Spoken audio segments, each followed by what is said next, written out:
যারা ধর্ষণ করে খুন করেছে বারাসাতের ছাত্রীকে, রাজ্য সরকারের ভূমিকা তাদের পক্ষে থাকবে, এটা আমি মুখ্যমন্ত্রী হিসেবে বলে দিয়ে গেলাম।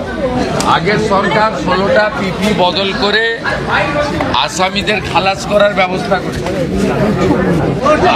বারাসাত কোর্ট ক্যাপিটাল পানিশমেন্ট, আমি বারুইপুরে আপনাদের বলেছি, নতুন করে তো বলার কিছু নেই। বারাসাত কোর্ট ক্যাপিটাল পানিশমেন্ট, আগের সরকার 16টা পিপি বদল করে আসামিদের খালাস করার ব্যবস্থা করেছে। এবারে যে পরিবার ক্ষতিগ্রস্ত হয়েছে তারা সুপ্রিম কোর্টে গেছে, মামলা সুপ্রিম কোর্টে বিচারাধীন।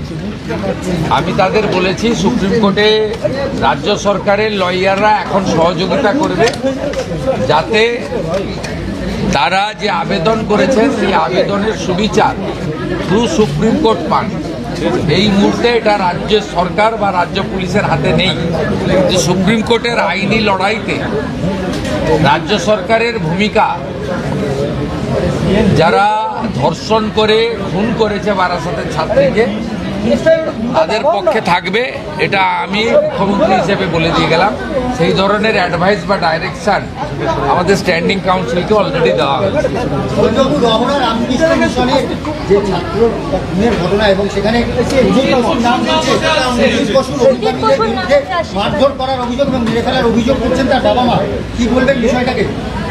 দেখুন, আমি যা বলবো সেটা তো এখানে কার্যে পরিণত হবে, অ্যাকশনে পরিণত হবে।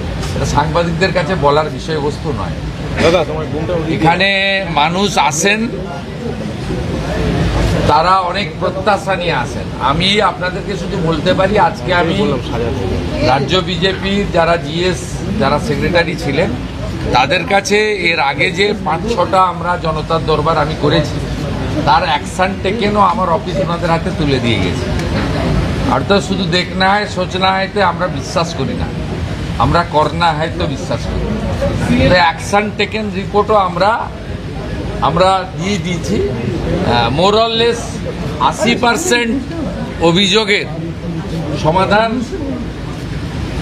পশ্চিমবঙ্গের বিজেপি সরকার করতে পারছে। আমি নিজেও এটা মনিটরিং করি।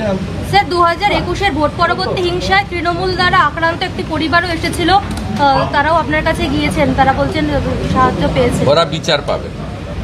9 জন অভিযুক্ত, কাউকে ছাড়া হবে না। সিবিআই মামলা নেওয়ার কোর্ট অর্ডারে তো সিবিআই নিয়েছে। সিবিআই ঢোকার আগে ওখানকার পুলিশ চার্জশিট দিয়ে মামলাটাকে নষ্ট করেছে। আমি পিটিশন নিয়েছি, এসপি রানাঘাটকে নির্দেশ চলে গেছে এই মামলা রিওপেন করতে, এবং পুলিশ তার আইন অনুযায়ী, ভারতীয় ন্যায়সঙ্গতা অনুযায়ী, বা যেহেতু 2021-এর ঘটনা, সেই ঘটনা অনুযায়ী তারা আইনের যে ধারা আছে সেই ধারায় ব্যবস্থা নেবে।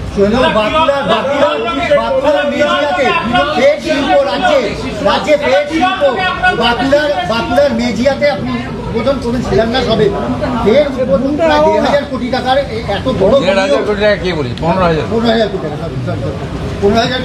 শুধু তাই নয়, 17 তারিখেও হবে, 19 তারিখে আমুলেরও ভূমি পূজন হবে। আমাদের স্বরাষ্ট্র সমবায় মন্ত্রী করবেন ভারত সরকারের। আমাদের আগস্ট মাসে দুর্গাপুরে আরেকটি 4,000 কোটি টাকার ইনভেস্টমেন্ট প্রপোজাল আমরা ছাড়পত্র দিয়েছি, তারও ভূমি পূজন হবে। আমরা জনগণের কাছ থেকে কয়েকটা মাস সময় চেয়ে নিয়েছি, ইতিমধ্যে তার ফল আপনারা দেখতে পাচ্ছেন। এখানে অন্য অনেক ডেভেলপমেন্টের সাথে সাথে ইনভেস্টমেন্ট এবং এমপ্লয়মেন্ট দুটো কাজও একই সঙ্গে চলছে।